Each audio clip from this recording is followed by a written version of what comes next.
میں قریب ہی تھا، ہچکیوں کے درمیان صرف اتنا سن پایا کہ اے اللہ میرا معاذ۔ صبح جب میں نے ابو کو قصہ سنایا تو ابو کہنے لگے، بیٹا تمہاری امی تو 20 مرتبہ رات کو اچانک اٹھ کر بیٹھ جاتی ہے، میں پوچھتا ہوں کہ کیا ہوا تو روتی ہوئی بڑی بے بسی سے کہتی ہے، بس یوں ہی اچانک خیال آ گیا کہ میرے معصوم بچے نے کھایا بھی ہوگا یا نہیں، اسے کوئی ستاتا تو نہ ہوگا، وہ اگر بیمار ہو گیا تو میرے لخت جگر کو کون دیکھے گا۔ اسی قسم کے جملے کہہ کہہ کر خود بھی روتی اور مجھے بھی رلاتی ہے، اور جس رات یہ قصہ پیش آتا ہے پھر وہ رات میری اور تمہاری امی کی مسلح پر گزر جاتی ہے۔ چھوٹا بھائی اپنی رو میں یہ سب سناتا جا رہا تھا اور میں حیرت و تعجب کے مارے بت بنا اپنی جگہ کھڑا تھا۔ چھوٹے بھائی نے کہا، بھیا جس دن ہم بہن بھائی رات کو کھا پی کر فارغ بیٹھتے ہیں تو سب سے زیادہ تمہاری باتیں کرتے ہیں، اور امی کھل کر تمہارے بچپن کے قصے سناتی ہیں، اور ہر مرتبہ ابو اخیر میں اٹھتے ہوئے یہ کہتے ہیں، تم لوگ دیکھنا ایک دن میرا بیٹا بہت بڑا عالم بنے گا۔ مجھ پر یکے بعد دیگرے حیرتوں کے پہاڑ ٹوٹے جا رہے تھے، اور رفتہ رفتہ حیرت کی جگہ ندامت و شرمندگی لے رہی تھی۔ بلڈنگ کے نیچے کھڑے کھڑے ابھی یہ باتیں چل ہی رہی تھیں کہ میرا جگری دوست خالد آ دھمکا اور اپنے بے تکلفانہ انداز میں کہنے لگا، بس کیا یار، اتنی جلدی چل دیے، ابھی تو آئے تھے۔ میں مسکرا کے ٹال گیا تو اسے کچھ یاد آ گیا، کہنے لگا، یار آج صبح غضب ہو گیا، تمہارے ابو صبح سویرے حاجی جنید کے سامنے سر جھکائے کھڑے تھے، اور حاجی چلا چلا کر کہہ رہا تھا کہ صبح صبح بھکاری قرض مانگنے آ جاتا ہے، حیثیت نہیں ہے تو اپنے بیٹے کو نوکری پہ لگا، کیوں حرام کا مدرسے میں ڈال رکھا ہے، اور اس سے پہلے والے سال بھی تو بچے کے بہانے قرض لے گیا تھا، وہ تو ابھی تک نہیں دیے، اور پتہ نہیں حاجی کیا کیا بکتا رہا۔ اخیر میں کالر پکڑ کے اس نے ابا کو ایک تھپڑ مار دیا اور جیب سے 2000 کے نوٹ نکال کر یہ کہتے ہوئے منہ پر ماری کہ لے بھکاری، آئندہ ہفتے کسی بھی حال میں مجھے سب پیسے واپس چاہیے۔ ابو نیچے گری ہوئی نوٹ اٹھا کر سر جھکائے آگے بڑھ گئے۔ صبح کا وقت تھا، سناٹا تھا، یہ منظر میرے سوا کسی نے نہیں دیکھا، مجھ سے برداشت نہ ہو سکا۔ میں نے لپک کر پوچھا، چچا جان آپ تو محلے کے شریف اور عزت دار آدمی ہیں، آخر اس کمینے حرامی بڈھے سے اتنا دبنے کی کیا ضرورت ہے؟ یہ سب ذلتیں کیوں برداشت کر رہے ہیں؟ کیا ہم دوست لوگ مل کر اس بڈھے کو ٹھکانے لگا دیں؟ ابا جی کی آنکھ میں آنسو آ گئے، کہنے لگے، نہیں جی، اگر میں 2000 لے کر نہیں گیا تو میرا بیٹا مدرسے میں نہیں جا پائے گا، اور میں اس کو پڑھا کر جنت کمانا چاہتا ہوں، دائمی جنت کے لیے عارضی ذلت برداشت کر رہا ہوں۔ یہ قصہ سن کر میرا حال یہ تھا کہ کاٹو تو بدن میں خون نہیں، میری نظروں کے سامنے گھر سے نکلتے وقت پیسوں والا قصہ گھوم گیا، میں اپنے آپ کی نظر میں ذلیل ہو گیا تھا۔ چھوٹا بھائی مجھے دیکھ رہا تھا مگر میں اس سے نظر ملانے کے قابل نہ تھا، مجھے زمین اپنے پیروں تلے کھسکتی ہوئی محسوس ہوئی۔ خالد تو یہ حادثہ سنا کر چلا گیا اور چھوٹا بھائی بیگ اٹھا کر چپ چاپ آگے کو چل دیا، میں بوجھل قدموں کے ساتھ اس کے پیچھے پیچھے ہو لیا۔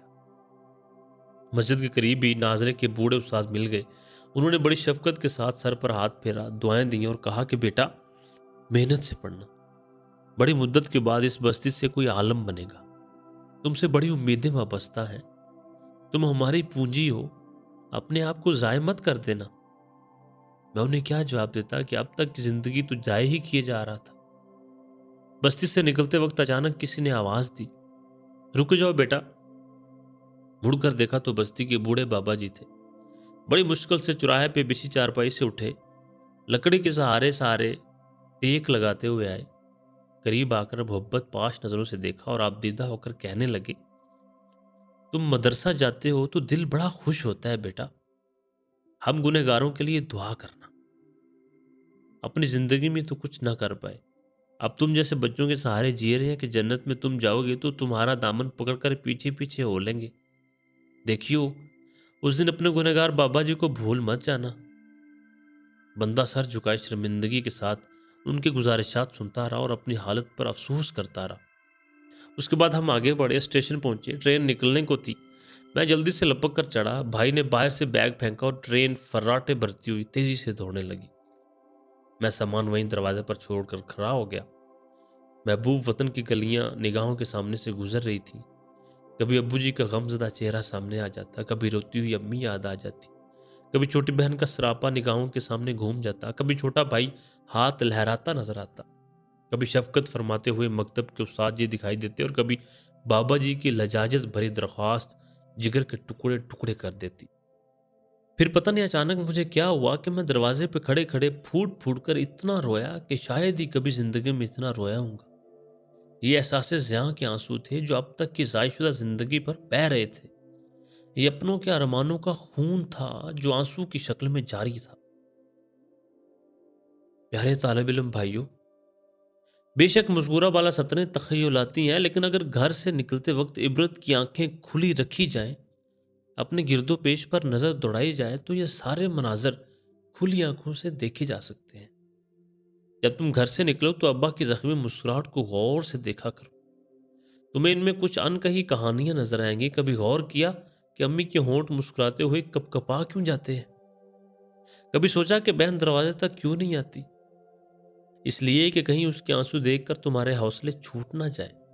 گھر کا ہر فرد لاکھ غموں کے باوجود خوشی خوشی تمہیں رخصت کرتا ہے، صرف اس لیے کہ تمہاری ہمت نہ ٹوٹ جائے، ورنہ کوئی بھائی بہن ہے جو اپنے بھیا کی جدائی پر نہ روئے؟ کون باپ ہے جو اپنے جگر کے ٹکڑے کی فرقت پر ہنس رہا ہو؟ اور دوستو، کون سی ماں ہے جو لب پر تبسم سجائے اپنے پیارے بیٹے کی جدائی دیکھتے رہے؟ بخدا دوستو، کون سی ماں ہے؟ بخدا بخدا بخدا ان سب پر ہماری جدائی شاق ہے۔ ابو جی کو محلے کے ذلیل آدمی سے گالیاں کھانے کا شوق نہیں ہوتا۔ وہ ہمارے لیے گالیاں سنتے ہیں، وہ صرف اور صرف ہمارے لیے پسینے میں ڈوب کر محنت کرتے ہیں۔ مکتب کے استاد جی 2000 کی تنخواہ پر برسوں سے ٹکے ہوئے ہیں، صرف اس تمنا میں کہ بستی کا کوئی بچہ میری نظروں کے سامنے عالم بن کر آ جائے اور اس امانت کو سنبھال لے۔ بابا جی سے پوری بستی ڈرتی ہے، مگر وہ تمہارے سامنے صرف اس لیے جھکے ہوئے ہیں کہ ان کی جنت کا سوال ہے۔ دوستو، آؤ گریبان میں منہ ڈال کر سوچیں کہ کیا ہم اس قابل ہیں کہ کسی کی جنت کا سامان کر سکیں؟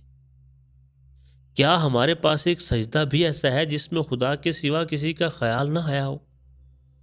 جو ماں ہمارے لیے 20 مرتبہ اٹھ کر روتی ہے، کیا ہم نے پورے سال میں کبھی ایک مرتبہ بھی اس پیاری اماں کے لیے ہاتھ اٹھائے؟ ہم کیسے سنگ دل بیٹے ہیں! ماں کے نام پر تو ساری دنیا کا دل پگھل جاتا ہے، مگر ہم اپنی خواہشوں میں ایسے مدہوش ہیں کہ ماں تک کی قربانیوں کا ہمیں احساس نہیں۔ کیا ایک موبائل کی اتنی وقت ہے کہ اس کے پیچھے اتنے سارے لوگوں کی قربانیاں ضائع کر دی جائیں؟ کیا ہماری بیہودہ گپ شپ اتنی قیمتی ہے کہ ہم کسی کے ارمانوں کا خون کر دیں؟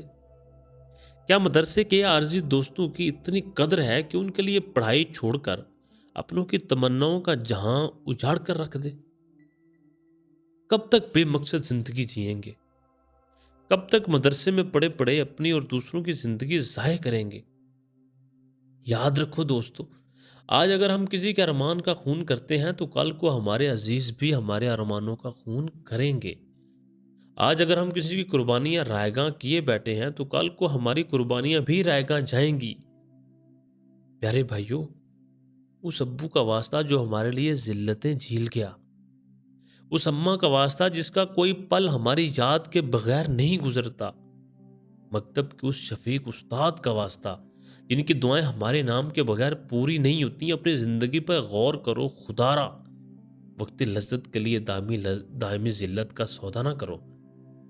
دوستو، آؤ آج میں اور آپ مل کر ارادہ کرتے ہیں کہ اب کے مدرسے کی زندگی کچھ الگ زندگی ہوگی۔ اب کے شب و روز مقاصد کے ساتھ گزریں گی۔ اب محفلوں میں اور لغویات میں وقت ضائع نہ ہوگا۔ اب کے اساتذہ کے احترام میں ذرہ برابر کمی نہ ہوگی۔ اب کیسی محنت ہوگی کہ دوسروں کو ترس آ جائے گا۔ اس مدرسے میں ہم اپنے اللہ کی محبت لینے کے لیے آئیں گے۔ اب کے رات کو اٹھ کر روٹے ہوئے پیارے اللہ سے معافی مانگیں گے۔ اب کے نافرمانی والی زندگی کی بجائے اطاعت والی زندگی گزاریں گے انشاءاللہ۔ کہو انشاءاللہ۔